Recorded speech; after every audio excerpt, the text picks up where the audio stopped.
Good evening, everybody. How are you, John? Tyler? I'm good. How are you guys? Doing well. Doing well. Got I'm a good. little new setup here, guys. So hopefully everybody watching likes it. But yeah, we got a good show. You see there some Roman and Adler Rogue Invitational, some controversy. I think I got some good information on that. The leaderboard will not be the same whenever it does update. The Madrid Championship is coming up this weekend, so we'll take a look at that. We'll take a look at the article I wrote earlier this week about some of the teenagers who are graduating and moving up into the open division and what that means for them. And we'll end it up with a little bit of puppy time. So before we get into that, make sure to go to vindicate.com, use code SPIN to save 15%, and the barbell spin shirts are still on pre-order. So go head over, grab a shirt there.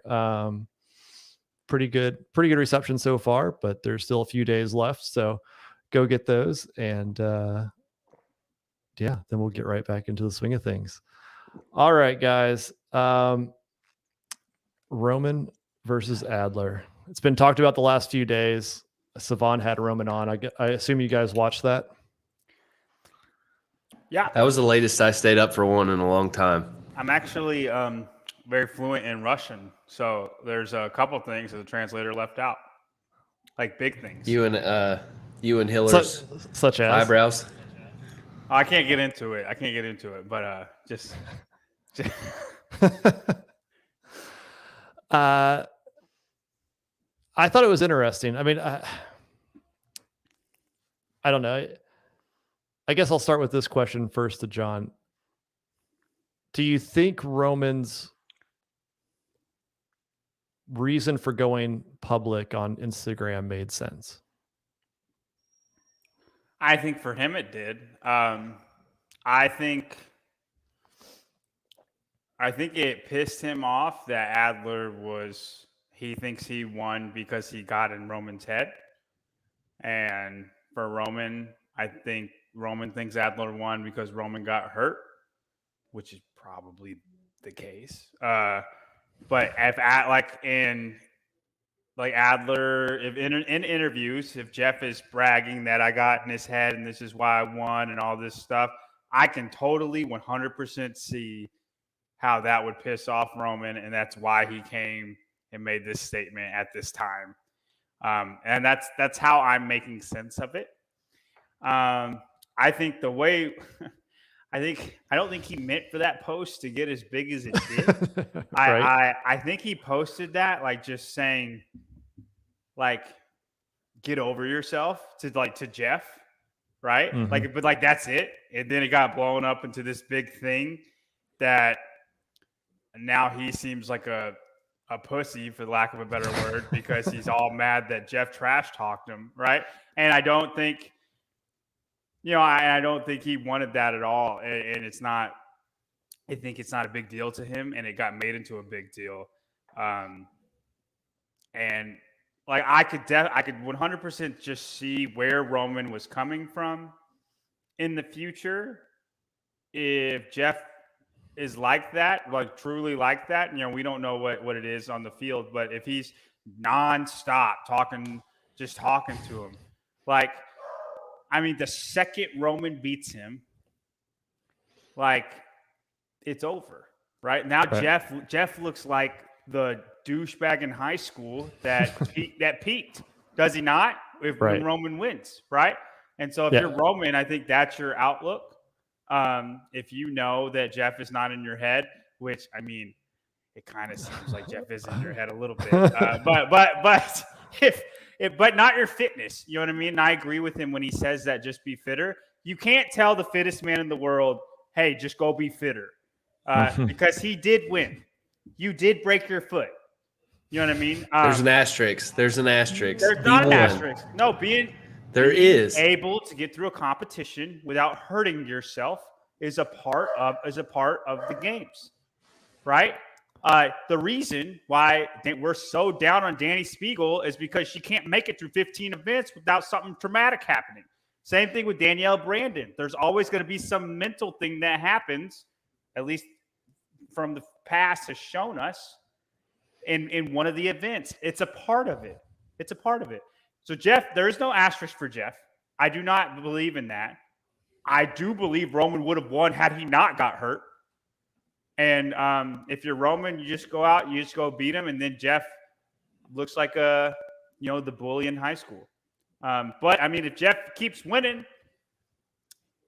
you can't really be in the right, Roman. Jeff's winning. Like you know what I mean? Like Jeff is winning. And Frazier did that stuff all the time.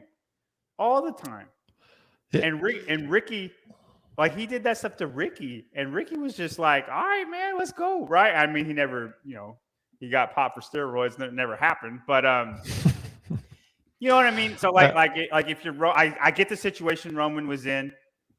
I'm not negative the way everybody else is about it. I think you just got to go out there and just, do you and just let everything blow over now, which is what he wants, right? Do you agree, Tyler? Absolutely not. I disagree almost wholeheartedly with this. I want to say, for the record, my correction before the podcast was right. I said that something like Roman is basically saying your little bitch ass trash talk didn't work. You didn't beat me because you were fitter than me. You beat me because I broke my foot. Wait, hold on. So stop running your mouth. Pause. Do you think that's untrue? What? That Jeff beat him because he broke his foot? Yes. 100%. He would have won the games had he not broke his foot. Right. Okay. 100%. So, like, caveat, whatever you're going to say with that fact. Yes. And to me, I say asterisk because it was a freak accident. Those sandbags, I don't like. Like, I like the workout. It sucks because I really like the workout, but like that was a known. They could have foreseen that accident happening and thought of a way around it.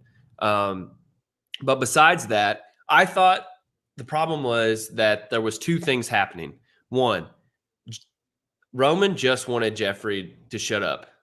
Talk shit. I've always been a fan. Talk shit all you want on the field of play. I don't even mind if you throw elbows on the field of play. I really don't. And for the record, I don't either. I'm on your side with that. Okay, 100%. That's a part of sports. Do what Michael Jordan does is talk mad shit on the court and then leave it on the court. Don't bring that shit off the court. And Jeffrey made the mistake in that he ran his mouth on podcasts. So now I don't have a problem with Roman doing what he did because he's saying you beat me, kinda, and your little tactic didn't do a damn thing. So now you've run your mouth to the point with me here. No. Okay, maybe I totally agree. Sorry. The same thing. What? The part that I think everybody misses, and that I think Savon wanted to make a Jeffrey versus Roman thing so much that he missed the point where Roman was saying, okay, there's that part that Adler was talking shit and all this other stuff happened. I don't care about that. What I want to say is this shouldn't be a sport where we really contact each other. And I don't disagree with him, but I also don't care if you do it. But there should be rules on that sort of thing. And I think Roman was trying to be someone up front in the sport saying, hey, we should take care of this out ahead of everything. And that kind of got lost in the shuffle, I think. So yeah. I'm sorry, John. I just came across argumentative.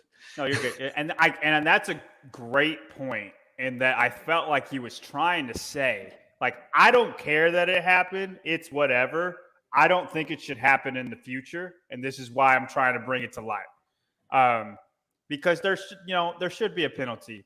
If Cole Sager can't physically run around Lucas Hogberg without swim moving and elbowing him, then Cole Sager should get docked 5 seconds, or like just some kind of like, right, like some. Yeah. I get that, and if that's what he's trying to do, and I like what you're saying, I do think that got lost in the translation and negativity, I guess, in the comments, is like he's trying to bring it to light for the future, not complaining. Did you play football growing up?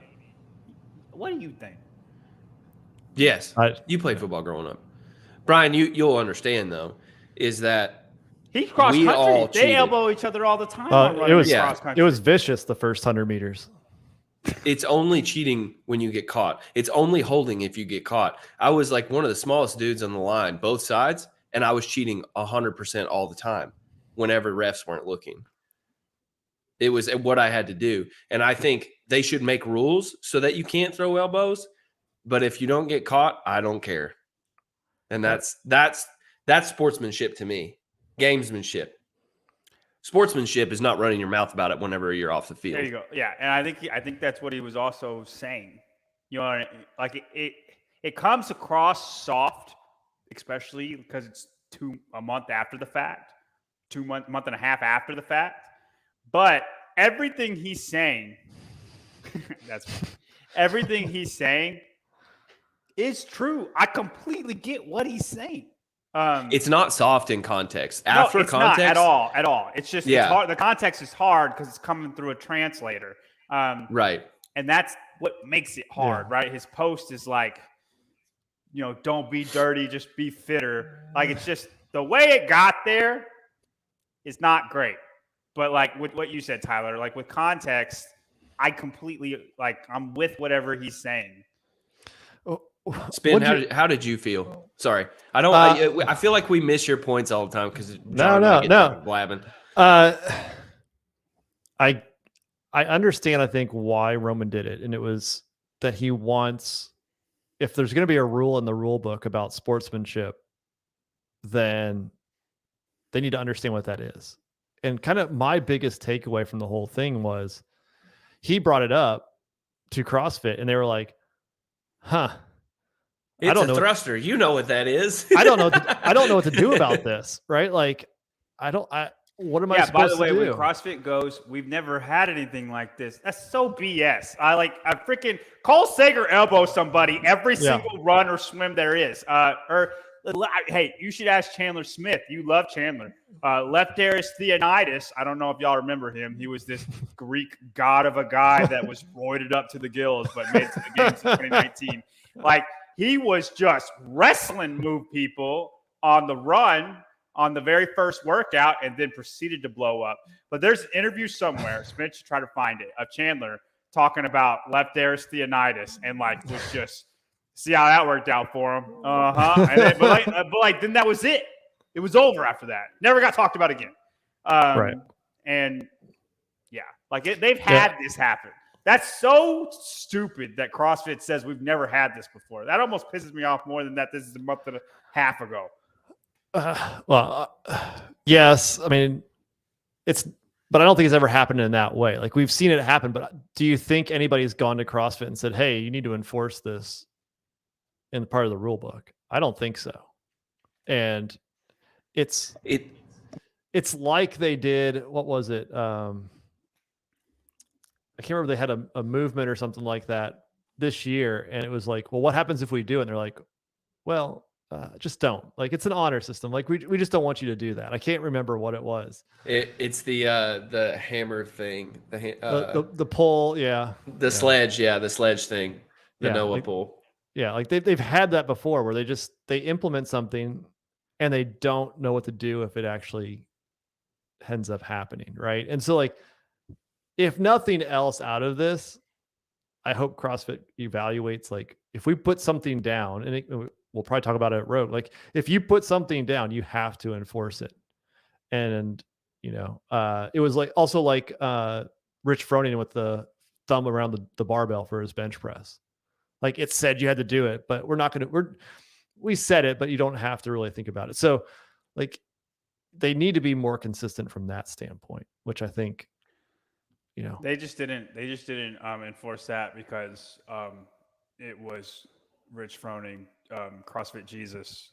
If it had been anybody else, it would have been a major penalty, and that person would have been out of the competition. Yeah. I've watched them say Emma Tall was not allowed to go to the games because somebody touched a weight on her barbell, and it affected her in nothing. And right. Rich Froning just blatantly doesn't do the rules. It's okay. I mean, it's not that, that's why I get annoyed with Froning people on the comments that say I hate on Mayhem so much. It's things like that. They happen all the time. Stepping on the line. stepping on the line. It's okay. We won't give you a penalty. You're Rich Froning. I mean, if he got penalized the way they do everybody else, he might have not won as many times as he's won. So, I mean, I know that's going a little far, but I'm just saying. Matt Fraser gets a whole minute because a bag fell out of his backpack. Like, he can't help that. It's ridiculous. It's ridiculous. I'm sorry. I didn't mean to go on a rant there. If nothing else, I think this comment here, RB, TDC is smiling behind the scenes about all this drama.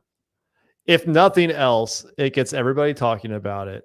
We're going to be looking forward to Roman and Adler stepping on the same floor at some point. Even if it's all just washed over and it's not a big deal. Like, we all want to see that.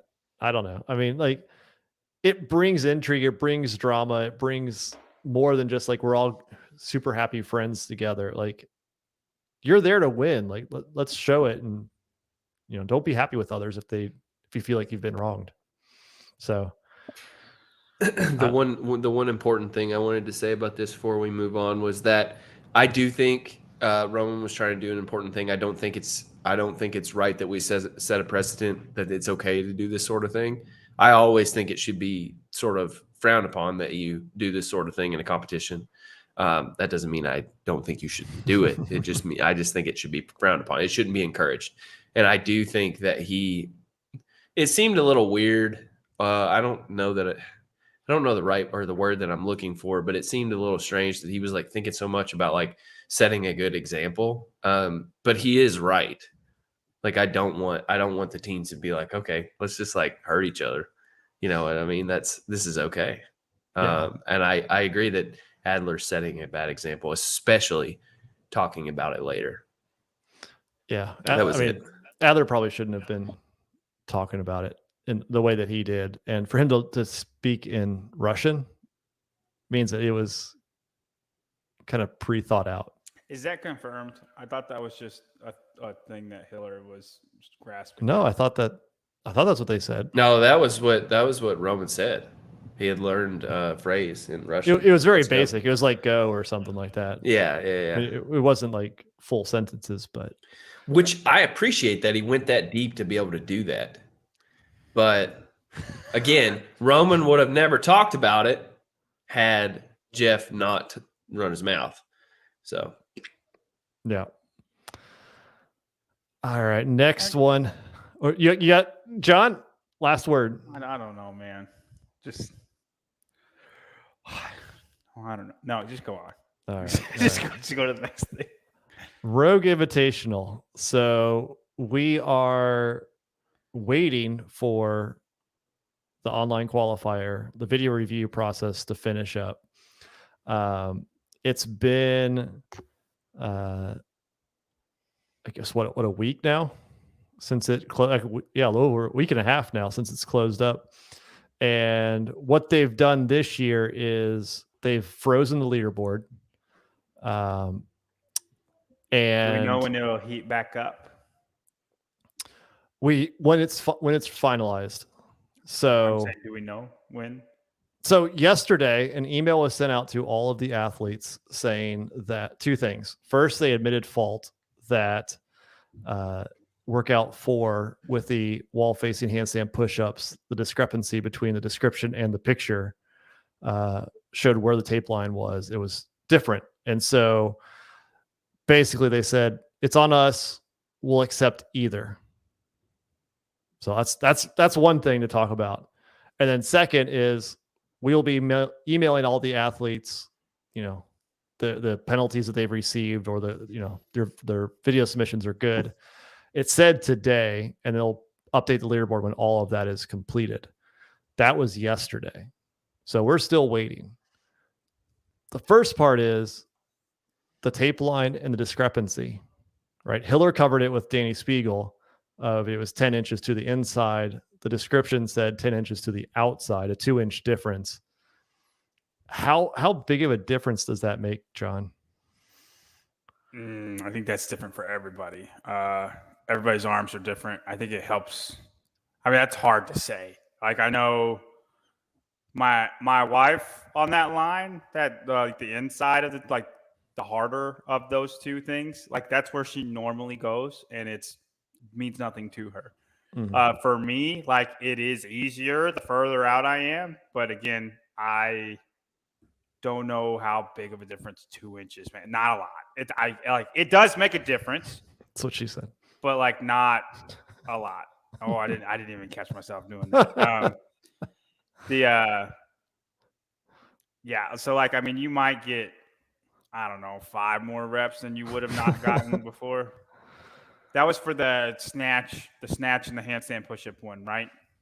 Yes. Yeah. So the last like one. maybe you would have 3 more handstand push-ups to failure than you would have before with like the other way around. Does that make sense? I don't think it makes a huge difference, but it does. If you were like on the brink of failure, it probably did make a difference on that rep. Do you agree, Tyler? And do you like how Rogue is handling it? I am reminded of Phil Knight in his book talks about his coach. This is Nike, the guy who owns Nike. His coach trying to take an ounce off of a shoe. An ounce over a mile equals 55 pounds? I feel like this is a similar situation where it might not seem like a lot in the short, but I think over the course of those reps, it makes a big difference, especially when you're starting to push the heavier weight. To me, that difference is a game changer. But I have really short arms, so it just makes the short range motion even shorter. And like Danny Spiegel has a short range motion with her arms already. And so I just don't like it. Like, we can argue about the nuance of it. I think they did the right thing by just saying, sorry, we're going to have to let you go with this one. They screwed up, so they got to take it on the chin. But I think it does make a difference. Let me caveat then. I think if you're good at handstand push-ups, it doesn't make that much of a difference. If you're bad and it's a weakness, then it does make a difference. Would you agree with that, Tyler? So for me in this workout, I think I could go unbroken 2 inches down or 2 inches up. Wouldn't matter. I think I go unbroken. Doesn't matter. But you take somebody who's not as good at handstand push-ups, then I think it does make a huge difference. Like, I think you can go unbroken the whole time. 2 inches down, 2 inches up. I'm good at handstand push-ups. I think it's the speed of rep would change towards the end of the workout. I think you would be able to go faster longer just because you don't have as far to go. And so, I mean, I don't think it's much of a difference, but I think it would make a difference if you're snatching, what was it, 245, 265? It's not that much, though. Like, the snatch weight's not heavy at all. I think it got decently heavy. Wasn't it like? I was just waiting for Tyler to make a face. I was just trying. That was just. I know. I'm just joking. No, I try not to come back when it comes to weight. I know I'm weak, so I just don't understand. Like, if you say so. I agree with you. And I guess if you're talking about like seconds on a leaderboard, it would make a huge difference. Then I'm thinking this in terms of doing the workout. But like, if you are 2 inches down, and everybody else is 2 inches up. Right. You know what I mean? Like, say that gives you 10 seconds. That's a lot. Like on a leaderboard, that makes a huge difference, right? Well, it's not only that. So 2 inches out, I think would be even more down because you're working with a triangle. I'm going to get real math heavy here, but you know what I'm saying? Like, a 2 inch difference out makes a bigger difference down. And so, and you're right. Like, how do I think always? I think Z-score, and I'm starting to think seconds. Like, seconds matter to me more than they matter to other people. I mean, on a leaderboard, every second matters. Yeah, right. Especially a blind leaderboard like this. Yeah, I mean, you see like Danny Spiegel, obviously, and Jessica Androsic. She's the Coltons on the women's side, if you remember the semifinals. Yep. 50. She can do 50 strict unbroken. Jessica Androsnik. Yeah, and so she's a short one too.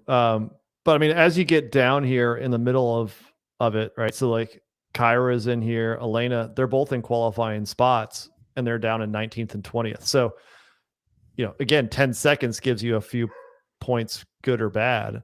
I'm really curious to know how many did it 10 inches from the inside, and how many did it 10 inches from the outside? I'm willing to bet they all did it correctly except Danny Spiegel. Come on. Come on. No. You know why? You know why? Like, I think the majority of them did it correctly because in the Open, it specifically said It's the same. the harder way, right? Like it's 10 inches Yeah. from the the outside. In the Right. Open, it was like that. In quarterfinals, it's like that. That sets a standard as that's what it's supposed to be. You know that that's what it's supposed to be. Don't say you saw in this way it's 10 inches from the inside. So that's what I did. You know what the standard is supposed to be. Yeah. A lot of people got a hard penalty because of it, Mhm. right? Like you can't tell me for a second Danny Spiegel didn't know that's what it was supposed to be, and since she found that little loophole, she was like, "I'm going to do it the easy way." I'm willing to bet the majority of it people did it the right way. I'm not saying everybody, but I'm willing to bet the majority did it the right way. Is this like, you know what a thruster is? Come on, bro. Like we now know that 10 inches is the standard. I mean, whatever is set for the Open or quarterfinals. Yeah. That is the standard that everybody should use from then on out. The second that 10-inch line got introduced, you should never do a handstand push-up in the box ever again. It should always be on the 10-inch line. Mhm. That's the standard set before you. And if a new standard comes about, then that's how you're going to do it.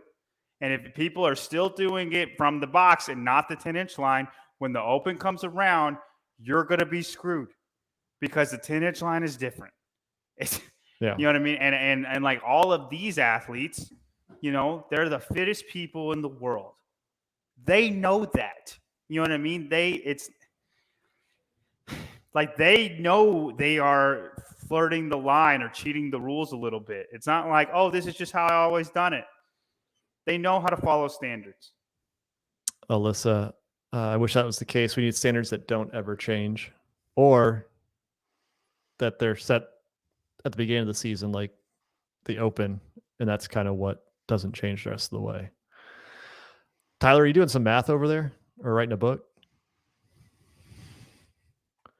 Yeah, I was trying to figure out what the difference in height would be. So a 2-inch difference is going to be half an inch in distance down, which over the course of 24 reps is a whole foot. It was 55 reps, right? And this was an inch each direction. Yeah. So, yeah. So in 12 reps, you've missed a whole foot, and I'm assuming that it's 2 feet. I think it's making the difference of probably 4 reps at the end. So you're finishing 4 reps faster, which is about 10 seconds. Yes. Yeah, if you're moving fast, or unless the third or fourth rep, you have to come back down. Right. And then it's a whole lot more. Yeah, it's 4 reps. Or it's 10 seconds if you're fast, but not if you're not good at handstand push-ups. And so, like, I mean, these are the arguments you start getting into, and this is all back in napkin math. This is me just quickly trying to assume things. So, what about this from Thomas Radney? No one noticed and asked Rogue. Ask for forgiveness, not permission. Always. I will say, I think Rogue did the right thing in saying that we will accept both, since they did make the error. It is there, right? It says it both ways. The fact that they're not like they are owning up, they emailed everybody and we're like, that's our bad. We made that mistake. We're going to accept everybody's score. I do think that's the right call. I think that's something we don't see from CrossFit ever. And I think they went about it the right way. Mm-hmm. As for the actual leaderboard, I've talked to quite a few athletes. As I've heard it now, I have one confirmed in the men's side on the top 5 who has received a penalty. Another one I've heard a rumor on, and I've heard at least 2 more in the top 10 have received a penalty of some sort. That's ranging from major to, basically a score being invalidated. on the women's side, we've already heard Sydney Michalation has received a penalty on workout 4 for not measuring the tape line, and her score will be invalidated. There's another woman in the top 5 that's also gotten it. I don't know of anybody else in the top 10, but out of the 20 top 10 athletes, men and women, there's 6 penalties that I know of so far, and that's not asking everybody. Is this so we have to get used to in online competitions? I mean, this goes back to what I was saying last week. Do you even want a leaderboard if you don't know? Like, it just makes us talk about nothing, because if in the top 10 there are that many that you've asked, it has to be the same going down. It's probably going to get even worse going down. So it's like the whole leaderboard's going to adjust. You just go to the top 5, though, wouldn't you? What do you mean? Until you have 5 names that are good to go. Well, I don't know if you can, because somebody that's in 22nd could impact the standings of everybody else that's in the top 5. So, like, they have a bigger job than that. It's a butterfly effect. Yeah. But one woman had the wrong weights. Her coach put the wrong weights in. Another guy has an issue with lunges. Georgios, he's the one on the men's side, and he was telling me that you know how the rope is longer right on the ground, and Panchik hurt, twisted his ankle or whatever. So what he's been doing since 2021 is at his gym, he takes a kettlebell and ties the rope around a kettlebell and kind of makes it slide out to the side so he doesn't step on it. And he's done this for quarterfinals, semifinals, all the video or quarterfinals for the CrossFit Games, and he's always gotten it passed. Like, they've reviewed his video and accepted it, and now Rogue has not. They didn't tell people to have control on the way down in any of those competitions. It's completely different.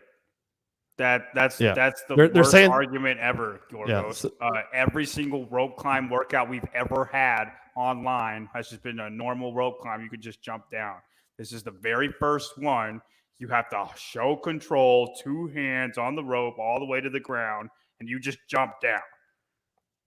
He didn't jump down.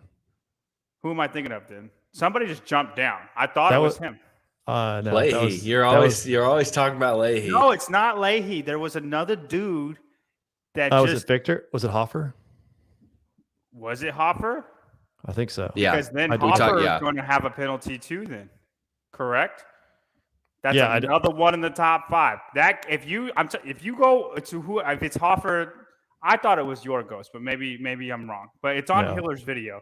But if it's Victor Hoffer, that's another one in the top 5. He just jumps down.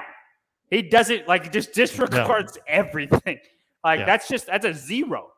Yeah. What Rogue is telling Yorgos is that by having it, off the ground and tied to a kettlebell, it's providing more stabilization control versus having it, flopping around. I don't know. Maybe. I'm not sure it's enough to do that, but it wasn't in the rule book, said you couldn't, as far as I know, but that's kind of where he stands. But given this, we have 4 people potentially that are going to receive a penalty. I know a couple have appealed it. I don't think they go very well at Rogue. I think they pretty much have a 0 tolerance policy, but we're 1 additional penalty, which I don't know if Victor Hoffer would have enough to drop him down, but we're 1 penalty away from Mr. Hopper making a top 5. Christophel has gotten 2 workouts back approved, but if we have not be ahead of Hopper, but we'd have 5. If 5 drop out, Jason would be the 5th one in. So hold on, let me do the math. What about my boy? Hold on. Who's your boy? My boy Travis. Oh, he's good, man. He's playing the rules correctly. We won't talk about last year, but Okay, yeah, I mean, he did probably weigh learned his lesson weights? last year. I mean, he weighed his weights right. I guess. I I mean, don't if know. spin hasn't I don't hurt know. anything, So if we know Will, we know Yorgos. You know Yorgos, right? He's out because of that. Annual Okai and Gian Rion. Yeah. And if it's Victor that lets go of the rope, I thought it was Yorgos, but if it's Victor, then we got Ricky, Travis, Tudor, Tyler, Bell, and Hopper. Yeah. I don't know That if would Victor, be your five. it all depends on what the how major of a penalty it is, right? But dude, he lets go of the rope. He was I they get it. penalized Yorgos for that. His Yeah. was the most egregious of them all. I get it. So I mean, I've heard some crazy stories on the penalties that have been assessed. I won't get into some of those details because they are still under appeal. But I mean, I don't like this. Like, we see a leaderboard and half potentially of the top 10 all receive major penalties that kick them out. Like, that's crazy. Like, we got to do something different, in my opinion. Because only one is, well, two, I guess, would be movement standards, at least, maybe not standing up, but those like a penalty or a rep or two, right? But everything I'm hearing are more major penalties or scores are completely invalidated.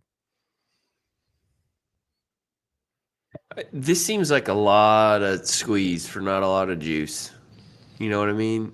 No. Like everything's at their discretion. Do the athletes have to pay to do this? Like, I'm wondering about Travis. They all have to pay. So it just seems like a revenue scheme at this point. Like, that's all you're doing it for. If you make the rules anyway, and they can just decide, you know what, we're just going to invite 20 anyway. We don't really need you.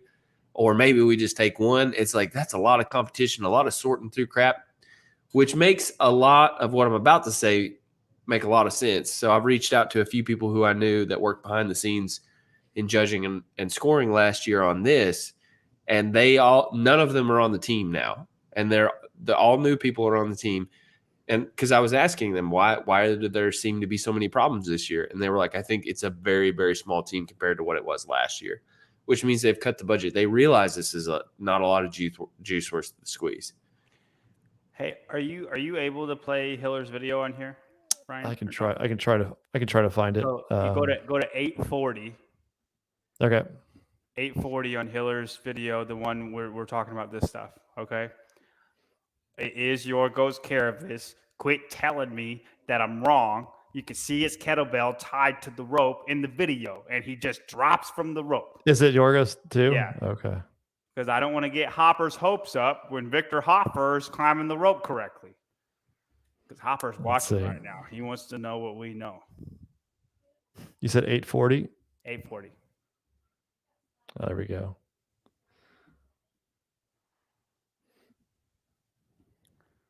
Are you able to play it with sound? No. Okay. But yeah, this is Yorgos. You see the kettlebell, which is not really doing anything, which, I mean, I guess it's kind of pulling off a little bit to the side. Oh, yeah. Okay, now you're telling me, Yorgos, I've always done it this way. I don't know why my kettlebell makes a difference. It's because you jumped off the freaking rope. You got to hold on to it too. It makes no sense. Like, you know what you're doing. Yes? Yeah. That I mean, was he controlled though? It doesn't matter. He's off of it. Did you? This is the double hand rule, right? Did you read page 6 of the rules? I skipped page 6. I read all the others at 55 pages. You had to have both hands on the rope and feet on the ground. Oh, okay. So, and he said, because I tied my rope to my kettlebell, that's why I got my penalty. Well, that's why you see how ridiculous of a reason that is now? That's why they're saying at least that's what he told me. That's what I'm saying. Do you see how ridiculous that sounds now, though, after seeing that? Well, they said that's why they penalized them. They could have penalized them apparently for both. I don't know. They penalized him for that. They didn't penalize him for the kettlebell thing. He's lying to you. I'm telling you right now. When he told you that, you should be like, Yorgos, you're lying. That was the trashiest rope climb I've ever seen in my life. You read page 67, part B of the rule book. You know you have to hold on to it all the way down. Don't make me learn Greek until you talk trash in Greek. Pull you the old Jeffrey Adler on you. Man. Fighting words with Yorgos. I'm just because y'all told me I was wrong like 4 times that's not the guy. I thought it was Hoffer, but confuse it with a different European. And I'm sad now. I was hoping it was Hoffer. No, sorry, Victor. I don't hope that. I'm just pulling for my people. Alyssa, any rumors or penalties for Ricky Mack, or will he be there? I have not heard any yet. He's all good, Alyssa. As far as I know. And his weights are weighed right. He's got 305.25 or something. It's like the most exact thing in the world. But what's crazy is I was talking to JR, and he was weighing the weights for Jason. And like he would weigh a rogue plate and it would come out instead of 45 pounds, it would say 44.95. And he'd be like, nope, let's try a new one. Like, that's crazy, right? Like, but he doesn't want to be the one that is responsible for Rogue C's 44.95 and says, nope, it's invalid. Which my response to him was, the kilogram to pound conversion is a bigger difference than that. Way bigger. So I don't know. I don't like seeing it. I think. Which is what we were saying last week. Yeah. Like, I don't know I don't think I saw somebody comment like, why don't we just hide the leaderboard until it's completely done and then just show like, here's the final. But I think that just masks the problem. And I don't know what the solution is. I think they're doing it the best way they can. You almost want it to be like, this is what they submitted. And then y'all will get to see everybody that did it right and everybody that did it wrong. Right? Yeah. Like, I don't mind it. I'm annoyed that it's taking so long. But I feel like I feel like it's the best way it can be done. You know what I mean?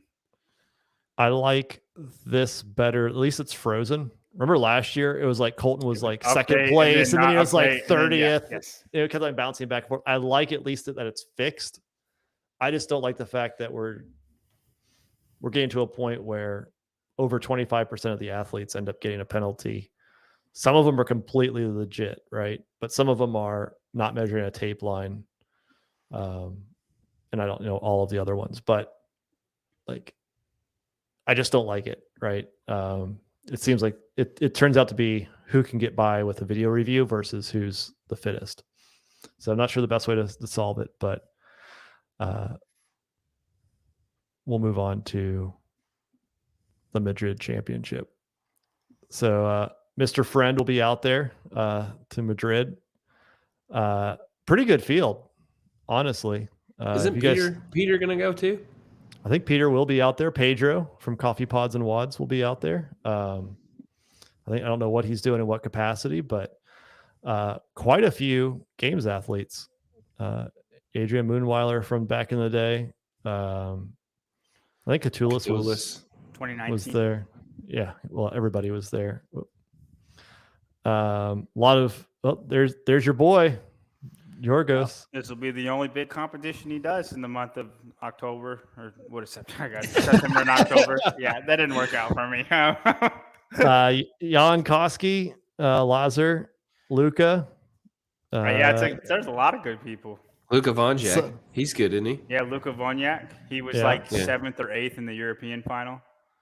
All of Training Think Tank's going to be there. Simon Mentila, Mr. Travis Mayer. Oldest, yeah. I mean, it's a solid lineup on the men's side, the women's side. Is this all invite? No. Well, no. It's pretty much a qualifier, and then they invite athletes like Annika and Travis. But yeah, Solberg, Greer. Caratala's good.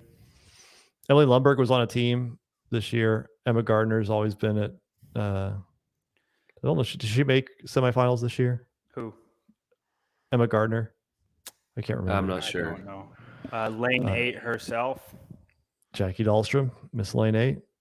Jennifer Muir, she was up there near the top for a while at semifinals. Karen Frey, that's a big name. Freyova. She might win. Jacqueline should make her own jerseys and just put the number 8 on them. Jacqueline, that would be Lane that would 8. take the piss out. Please do that. Tyler, you had Leah Storen. Didn't you pick her to like qualify for the games? And I think she was I a no-show? did. I was heavy on the Norwegians. Madeline Pearson is up there. Thury and Victoria Campos. Daughter. Wild to see Victoria Campos making it all the way over there. But when we think about these type of competitions, we think about worldwide rankings or the spin top 25. How much weight do you put into any of this, John? The Madrid Championship? Yeah. Like if you see Travis Mayer go and just win. None. You don't care? No. It doesn't change any opinion of Travis Mayer. Nope. I mean, like if he goes out there and dominates, like or what if Victoria Campos does what? Like she wins nothing. Nothing. If Travis were to beat is Lazar in this or is it Luca? Laza and both are. Okay. So if Travis were to beat Lazar like convincingly, then that would influence me. Mm-hmm. Aside from that, nothing. Tyler, do you agree? Do you look? I mean, he can't I feel really like put Travis any higher. Top 3. He's already. Write it down. You have to redo the shirts, but we could do the top 3. Top 5. Well, it still counts. Yeah, I agree with John on this one. I mean, to a certain degree, it's like when I used to measure competitions to see how comparable they were to others, like I would just drop one like this because the depth of the field just isn't there. So you end up like if you're Travis, you're just competing with 5 guys for the most part. Really 3. And so, I mean, it doesn't really say much to me. You're not competing with the depth of field that you have to prove anything to me.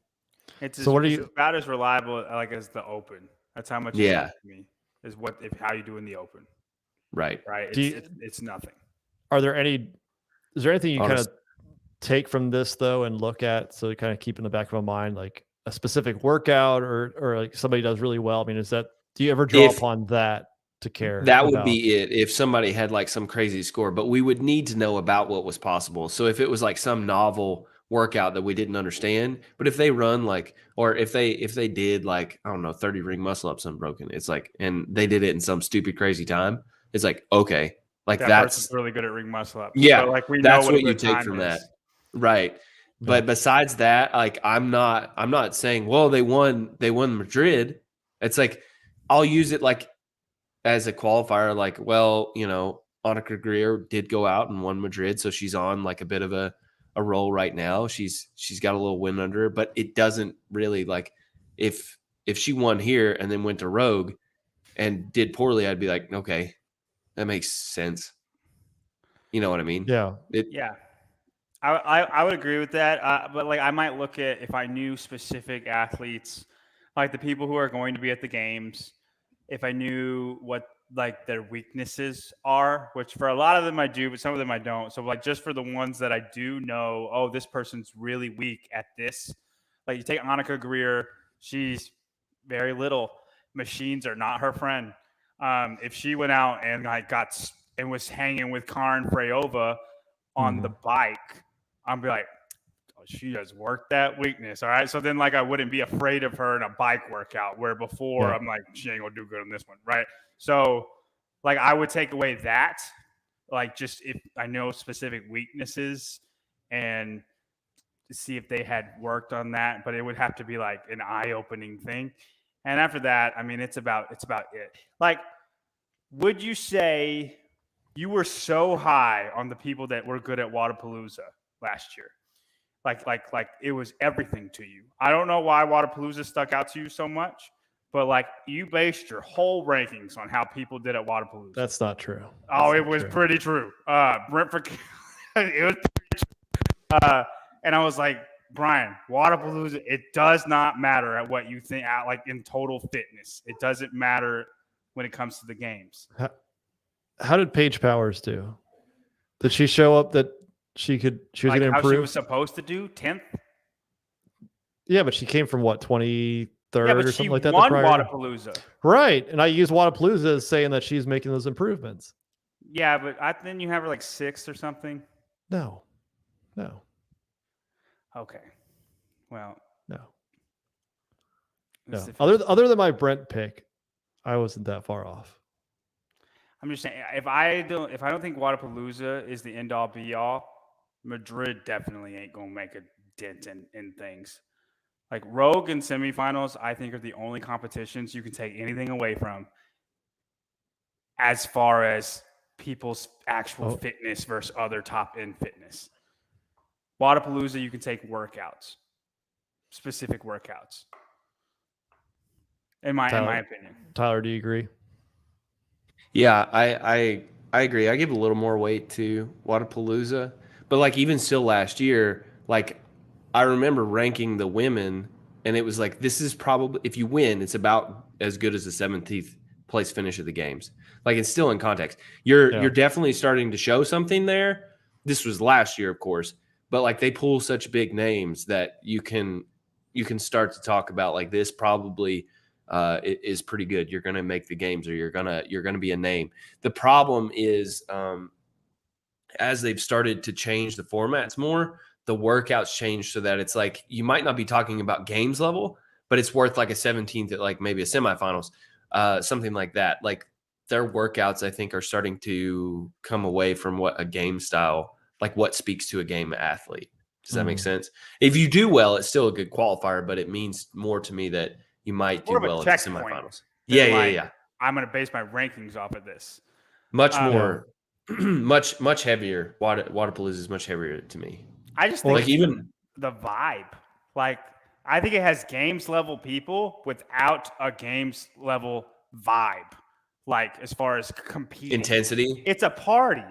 You know what I mean? Everybody's just going there to have a good time. Yeah, we're competing, but it's not this. It is like you don't go there to like talk Russian trash.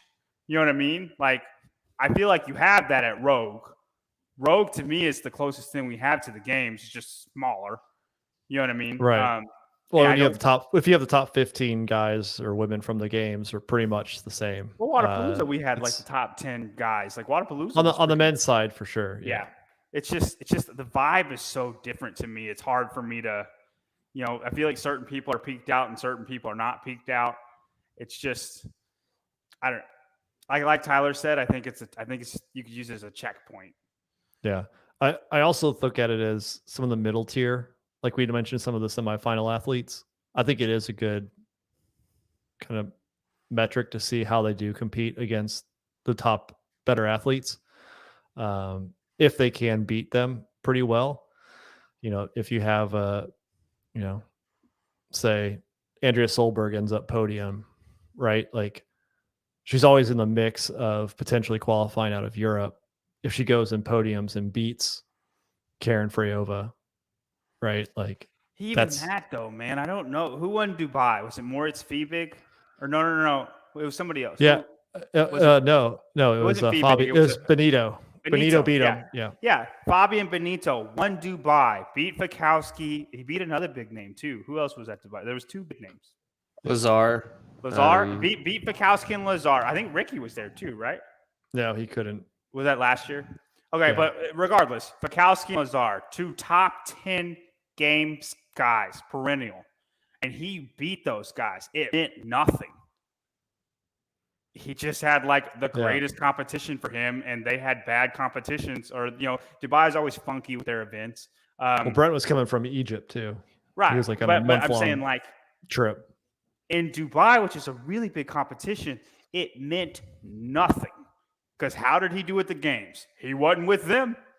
They were two different people, right? Mm-hmm. Like that's kind of like if Andrea Solberg were to win and beat Karen Freyova.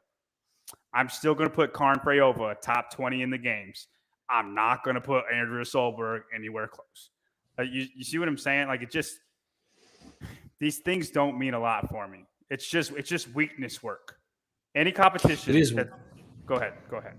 I pulled up the Dubai leaderboard, and what strikes me is that Lazar did so poorly last year.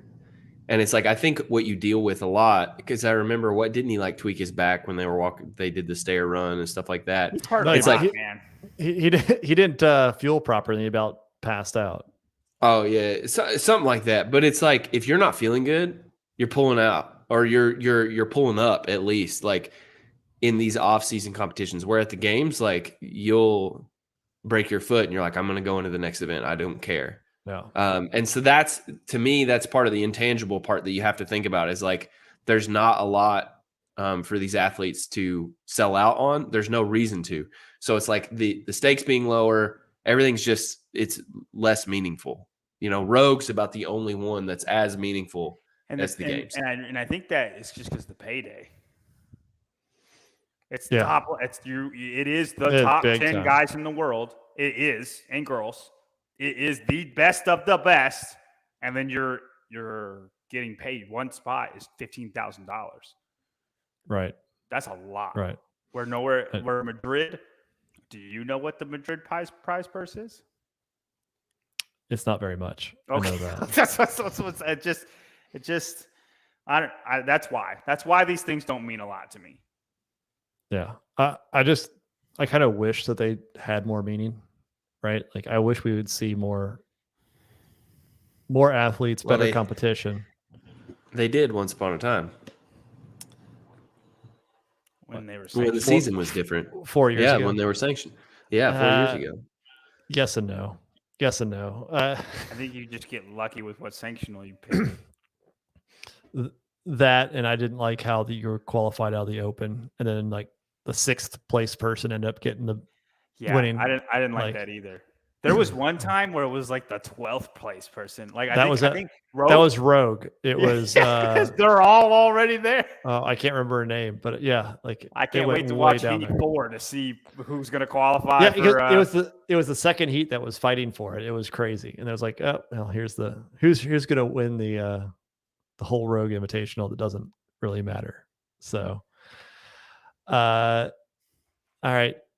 A couple days ago, I talked to quite a few teen athletes who are now making it to the Open division.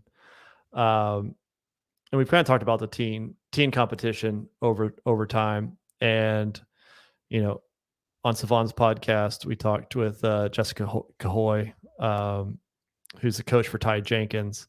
But I talked to Trista Smith, Hugo Johnson, Caden Hogan, and Myers, Jenna Michelotti, kind of talking about like, what are they doing to kind of navigate and transition from the teen competition to the Open competition, and kind of get a sense of where their goals were, what they're kind of working on. And it was definitely a wide range of kind of where they wanted to go. I mean, like Jenna's like, hey, I'm going to Penn State. Like, I'm going to go have fun. I'm still going to do CrossFit. I want to compete in this sport in a long time, but I'm not going to worry about it this year. Like, if it happens, great, but I don't know. She'll probably be the best one over a long term. Yeah. And Trista's looking forward to her final year as a senior at high school. But then you have like Ty Jenkins, who's like, no, I'm going to hammer my weaknesses and do what I can to get there. Right. Like, I mean, it's going to be different for everybody, but if you were 17 years old, you got first or second or third or fifth, whatever, right? And you're one of the top teen athletes. What do you do in the off season as you get ready to go face Laura Horvath or Roman, right, the next year? I tell you, what I do is exactly I do exactly what Ty Jenkins is doing. Is I do some of these qualifiers. He's going to crash, and he's competing with some big names. I test myself in the pool with big name athletes.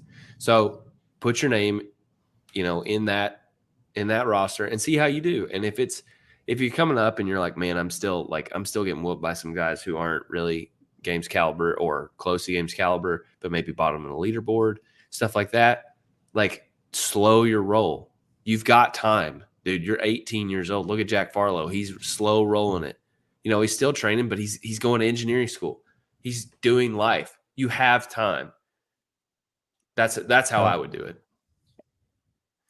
Yeah, no, I agree. I think like Dallin played football his senior year of high school. You know, I think the way Dallin has done it is the best way to do it. He doesn't do a ton of competitions. I think he does Wadapalooza every year, but other than that, like, I don't hear his name in a ton of competitions. No, I agree with Tyler. I think you can test yourself and then see where you're at. Okay, still pretty far away. We're going to train until the Open, and then we'll do that year, and then see, and then you just see what you do in the Open, and then you might have like 2 feeler competitions a year just to see where you're at. I think the way Dallin has done it is perfect. It's kind of hard to say that Emma has done it perfectly because she was so good and she's only 18.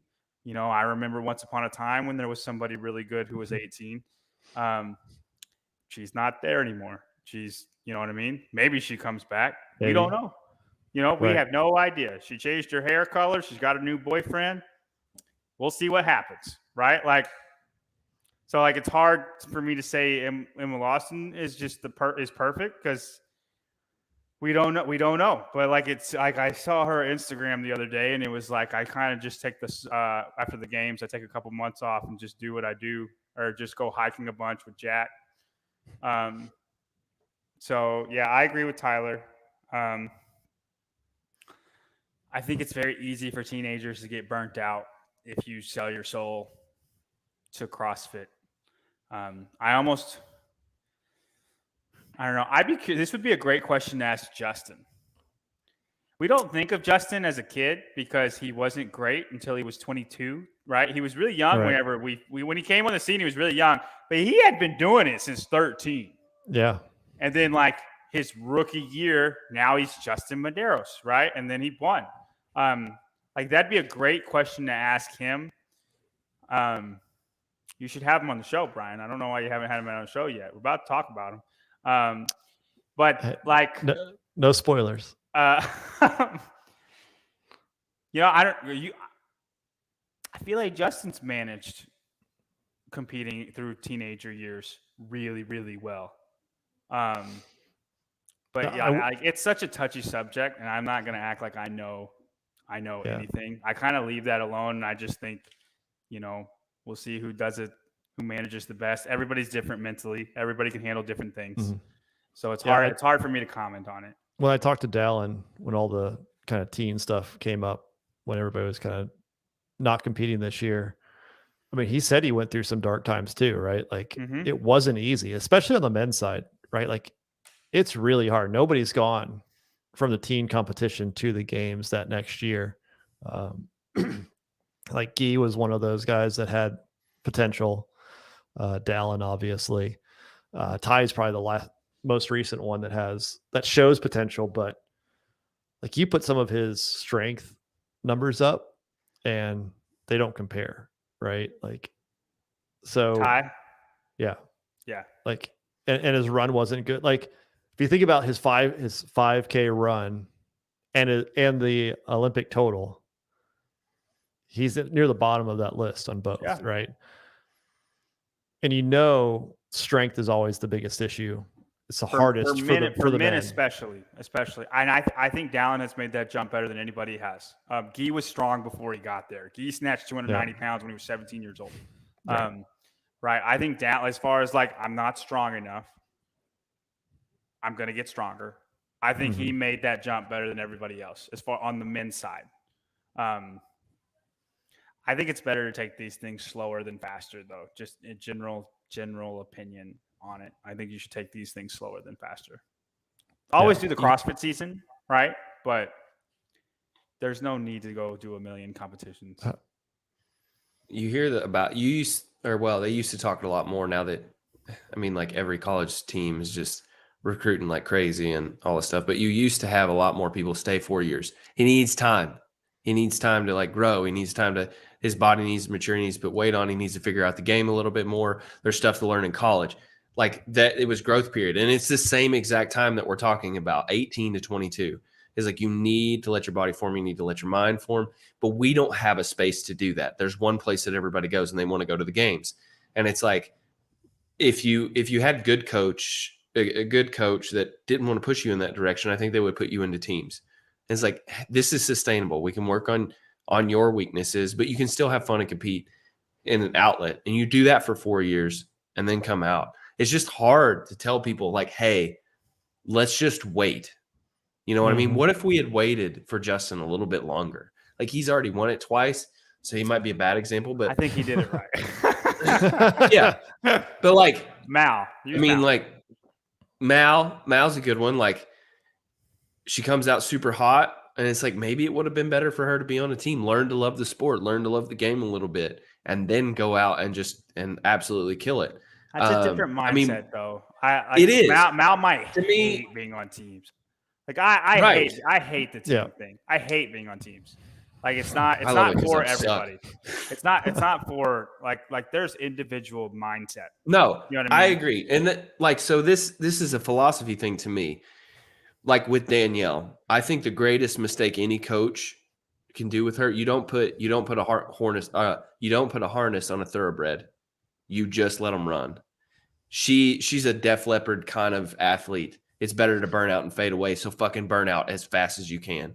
Make your money now while the sun's shining. Learn that she's that kind of athlete. Whereas Travis Mayer, he's a long burn, man. He's a slow, long burn over the course of a great long career. He's not the same type of athlete as her. You know, this is something I was thinking about with Travis this year. Like maybe training leading up this year, like there's some talk that this is his last year. Maybe you burn it down. Like you do ignorant shit that you wouldn't have done any other year of training because you absolutely want to give it all your last time. But when you're a young athlete, if you aren't already thinking I'm going to be top 10, don't go. You have time. Or go with no expectations. I just don't think you should put expectations on yourself. It's just so hard because you get out there, but I agree. Do you think like the pit throwdown or whatever it was called this past weekend had the next, like, they call it varsity or whatever for, I think it was up to like 21-year-old, with rumors that age groups may split off at some point or do something different? Does that seem like maybe the best path is to give athletes that opportunity, right? Because like it's got to be tough. You're 17, you've won, like Ty's won 3 years in a row. He's competed 3 years, he's won 3 years in a row. Now he shows up to the Open. He probably does well. He does fine. He gets the quarterfinals. I think he makes the semifinals. He can make it. He can make it, and he just takes 40th, right? Yeah. Like, how many years in a row do you want to do that before you're like, No, I don't think that's bad. Or should he have another opportunity? Like, should there be a bigger platform, a games level stage for 18 to 20-year-olds or something? I don't think so. I think once you hit 18, you're an adult. You're an adult. I think people, if you're good enough to go do the big competitions, go do the big competitions. I'm saying you could. I'm saying you could, but like, do we give them an opportunity to continue to compete against the best of their age? 18 to 20, anything. Once you're 18, you're in the Open. You're with everybody else. There shouldn't be some like small. They're still young, like Babe Ruth. Babe Ruth. You know what I mean? Yeah. No. Okay. Like once you're out of the teen division, you're an adult. I don't want that safety. You're with the adults. Yeah. I don't want that safety net. Like you need to feel that sting that you're not good enough to be there yet. Nobody would care if you won. Yeah. Right. None. Okay. Like that's like that dude. You're talking about meaning nothing. Yeah. That would mean nothing. Okay. Like you're always skeptical of the person who wins the scaled division. It's like, did you just not go? You know what I mean? Well, I mean, it's a little different, but I don't know. If you're going to have the age groups, I could see having that there personally. Like, I still think you can go do it, but you have the teen division. I'm saying I'm fine with the teen, like saying the pit teen throwdown is now that's the teenager games. right? Just like the Masters splits Yeah. off, the Legends is now going to be called the Legends CrossFit Games, right? And that's the Masters Games. I'm fine with that. I just don't think there should be some weird in the middle competition. You know what I mean? Oh man, I'm 23. I can't do the college games anymore. Like, I don't know. Like, the reason I say it is because, like, obviously women, Mal, Haley, right, Olivia, they make the jump much easier. They've made it very easy, but for the guys, you don't, right? There isn't another sport where you graduate from your, let's say, high school, and there isn't something there for you. You just get beat up if you're a guy, you always get beat up, right? Is there a 2-year developmental type? Yeah, it's called semifinals. Division. I mean, Justin you're made not wrong. regionals when he was 19, and he started running against Josh Bridges and figured out, oh, I can't run as fast as Josh Bridges. I need to run faster, right? And then at 20, he still couldn't. And then at 21, oh, snap, I'm really good now. Like, it just you develop in semifinals. Say Ty makes semifinals this year, gets crushed, right? First off, his cardio should be like, I don't think if you win the teen division, I don't think you're going to be 40th place. I think you'll be like 20 to 30. You're just not good. You're not as good as like the Jake Bermans of the world, but you're better than like most people that make semifinals. Would you agree with that, Tyler? Yeah, at baseline, you're 20 to 30. Now, right. you can go up or down. You shouldn't have a ton of weaknesses other than just being weak. Right, and then next year at semifinals, your goal is top 20. And then the year after that, your goal is to make it. Like, that's how you develop, just like everybody else. Justin is a great example of this. All right, he developed just like that. And I think a lot of people develop like that. They're just not big names that we know about, right? Yeah. Noah developed like that, right? Jeff developed like that. You know, Jeff, like that's how they all develop. They just don't get good until they're 27. And I think that's okay that guys take longer. We just know that guys take longer. I don't think we should cater to guys because they can't make the jump the way the women can. I just think we should know it takes guys a little bit longer, right? That's how I think we should go about it. I don't think we should make some weird competition so they have a place to compete. No, you're not good enough. You have the games. You probably can qualify for the Madrid CrossFit Championship. You go do that. That'd be fun. Go to Spain. Right? Like, I think Ty could qualify for that. He could, right? Yeah. That's what I'm saying. I like what happens, like, to play along with what John's saying. I like what happens if you take away the teen competitions in total and just let them push out to the other events. It's like now they have to want to go to Madrid. They have to want to go anywhere that'll let them. And to me, like, I'm going to get on my team soapbox again. Could you imagine how many teams would want to do team if they were allowed to do that, but nothing else? Like, there would be so many more competitive teams in the division. People would care more, I think. I think Tyler cares more about teams than anybody on this world. It's funny because it's like I didn't watch a team event this year. I see what it can be. But, you know, it's nothing right now. There's a million ways to fix it, and I just constantly am thinking of them. But anyway, I think that it would be Wodapalooza, Tyler? Me? No. Why not? And I mean, I could do it rethinking how their qualifying process goes, because last time it's like we did RX and then we got murdered because everybody in our league was like sandbaggers that didn't want to do the next division because it's different. Right, that's what I'm saying. I probably would do it if the right people came along. What is that? No, I won't. If I had a team that I would do it with, but I'm not going to do it because I'm going to be working at Rogue, or I mean at Wodapalooza. Oh, yeah. Okay. Yeah. Yes, you will be working at Wodapalooza. Yeah. I totally forgot. I didn't even think about that. Oh, all shoot. Right. Does this mean I can't do Wodapalooza? Because I was going to do Wodapalooza. Oh, man. Do double time. This is what sucks about being a personality, doesn't it, John? Oh, I didn't even think about it. That's fine. It's fine. I could do both. It'd be all right. What everybody's been waiting for, puppy time. All right. So, guys, Justin Medeiros is not going to win the 2024 CrossFit Games. This is what this means. Sorry. So we've been talking. Looks like Justin and Ellie have a puppy. Their first child. Yeah, first fur baby. We've talked about, he's going vlogging, he's going traveling. Like, what should he be doing after he doesn't finish in the top 10?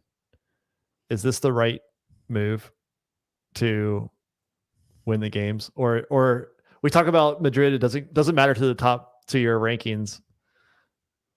Does this matter to your rankings, John? I'm intangible. Here, Tyler, you go first. I'll be right back. Okay. I told somebody I was buying a cat one time, and they said, "That's very domestic of you." And to me, when you're doing what you're doing right now, you got to be kind of a cowboy. Like, you have to burn everything else. It doesn't matter. You know what I mean? Like, Matt put off a bunch of stuff in his life. Everybody puts off a bunch of stuff in his life because they wanted to focus on the one thing that mattered, which was the games to them. I see a puppy in your hands, and I think, that's pretty domestic. It's pretty tame of you, bro. John? I don't think it's a good thing. But I don't know. It makes me more confident that I don't think he's going to win the games. It does not influence my rankings of him at all. I still think he's going to be, 5th through 7th. It just, I don't know, something about having a puppy in your hands just makes like your killer instinct not be there as much. John's not going to win the games now because of that 80-pound mess he's got in his hands. I'm not going to win the CrossFit Games, and that's okay. It's okay. But I don't know. Vlogging, getting a puppy dog, it's a lot. It doesn't equal pounds, but it does in some weird way. It's a lot of not working out, but maybe he, it'd be great if he won the games and his dog ran out on the stands with them, and then he just flipped off everybody. Like, this is to everybody that said I wasn't going to win the games again. I mean, that'd be awesome. But yeah, it's I don't know. Roman can't handle somebody trash talking to him. Justin's got a dog. Adler's a D-bag, and Bellinger's too old. If Ricky could get his stuff together and get off the freaking mountain bike and just win the CrossFit Games, it'd be great. Okay, all of our top people has something going on with them that they just. Is there anybody else? Hopper can't decide if he wants to be good or not good. Who else is there? I swear, do not say Chandler Smith. Gosh, I'm just really conflicted about everybody. I do. I have a Basset Hound and an English Bulldog. So, man, you don't see Basset Hounds anymore. I miss Basset Hounds. Dude, she's wild.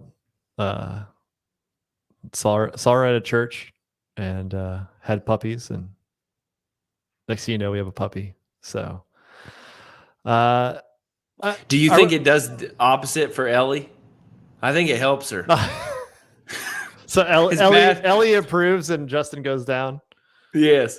I could mark it down. This is another one. I'm saying Ellie goes up. Ellie Turner. Ellie's top 10 now because of a puppy. Ellie's top 10 because of puppies. She got puppy power. I mean, are we reading too much into it, or like, is it a distraction? Listen, I think we are reading way too much into it. In saying that, it is a distraction, and we're not reading too much. Yes and no. I don't know. Like, none of it makes me think you're going to win the CrossFit Games. but none of it should mean anything, right? It shouldn't mean anything. But I was building a tinfoil hat earlier for fun. Everything means everything. Everything means something. Yeah. Well, I mean, I think you can kind of parallel this with all the sponsorships and all of the different requirements that are made of these athletes now. Like 7 years ago, like that wasn't a thing. Like unless you were rich or Katrin, like you didn't have a big sponsorship. It'd be great if Purina sponsored Justin. That'd be phenomenal. And he just had a Purina dog food in every post that he made. Yeah. But don't you think that, like, I mean, you got Dallin running around in American Eagle with Sprague. Like, they talk about themselves as being a brand. Like, they have so many more things pulling them in different directions. Right? Like, I guess it's kind of a necessary evil, but it's so different. I mean, it wouldn't be if they made the money during competition. But it is that way. We have to figure out how to pay for it another way. So it is the nature of the beast until the season changes in such a manner that they can actually make money for anybody lower than 40th. Yeah, but isn't it a little bit different though with like other sports? You don't see any big name basketball players posting stuff on Instagram and stuff. Like it's on like their likeness is being used. Millions of dollars though. Yeah, but they're being paid by those brands, right? But Nike's using them. Nike's using them for stuff. Like they go and they do a commercial and then they're done. Like, or they take a picture, they do a photo shoot, and then Nike's posting stuff on there, right? They're not required to post stuff on Instagram and interact with their fans and do those things. Like it's a different requirement, right? Yeah. So I don't know. I think those who do the best right now are the ones who can best manage it, and it's a different environment than we've ever seen, right? Like Laura Horvath, we've not even seen her since the games, right? And that's good. That gives me more confidence in Laura. Right. I'm confident that Laura is not being split apart 15 ways. She doesn't have a new puppy dog or new boyfriend. You know what she's doing? She's in the squat rack and she's running. She's not doing push-ups. She's not doing those. But she just wrote them off. That's it. Don't eat them. She's doing what won her the CrossFit Games. That's what she's doing. Because we haven't heard from her. And it gives me more confidence than ever that she's going to dominate Rogue. Unless there's strict deficit handstand push-ups. But, yeah. Yeah. I guess, would you rather have a bunch of Laura Horvaths in the sport, or would you rather have Justin and Ellie? A bunch of them. Oh, my gosh. What kind of a question is this? Well, like you never see Laura, right? If we had a whole bunch of podium finishers that we never saw. Yeah, I don't want soap opera on my phone 24/7. I don't. What you don't want reality TV? I want the Roman Adler. John, that banter. What did we talk about? I was getting ready to say just go down the list. All we talked about was the drama. We don't get to talk about anything if Laura is every athlete. Well, he didn't say that. He said, "Would you rather?" Hey, just knock it off. Or hold on, I got to be cute. Like Alex, excuse me. There we go. I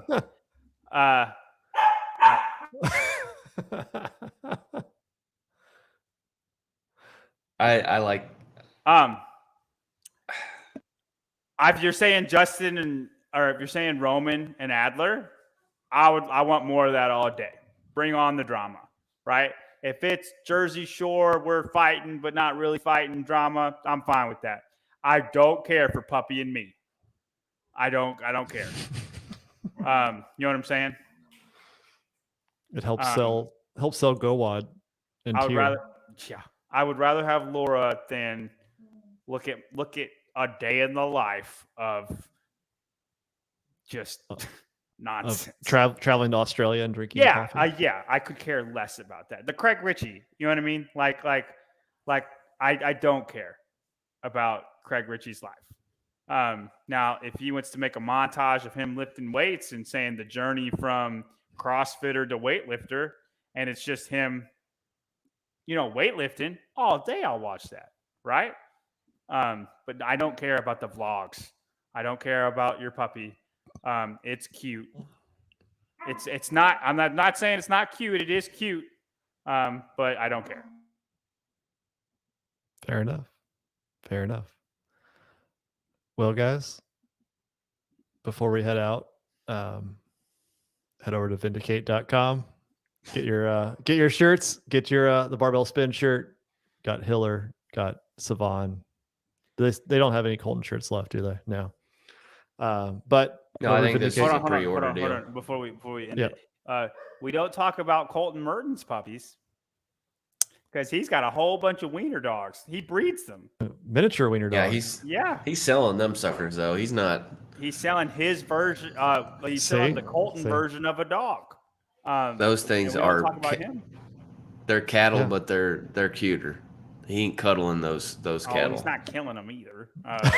Oh, I never said you don't have to kill your cattle. You can milk them. That's his job, though. Milking puppies. That's what he does. Flipping pigs and milking puppies. That's right. That's right. All right, guys. Until next time. Bye-bye. Bye, guys.